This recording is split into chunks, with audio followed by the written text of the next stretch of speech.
પાણીનો વાટકો પડ્યો, પીછો બોરીને લગાડ્યો, વાંદરો બારીએથી જોવે, ફીણના ફોહા વળ્યા પરિબાપુને, પછી લેજર લઈ અને દાઢી બનાવી બધું ત્યાં મૂકી દીધું. પછી સાંજે તાળું મારવા ટાણે દાઢીનો સામાન ને અરીસો એમને એમ રાખ્યા. ધળ દઈને તાળું માર્યું ને ત્યાં તો વાંદરો કૂદકો મારીને ફટ બારી ખોલીને આવી ગયો. પરિબાપુ તિરાડમાંથી જોતા હતા કે આ શું કરે છે. અરીસો જોયો, ઘડીક રાજી બહુ થયો એની નમણાઈ જોઈને.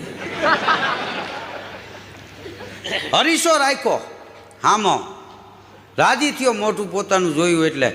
પછી પાણીનો વાટકો પડ્યો, કારણ કે બારીએ જોયું તેને.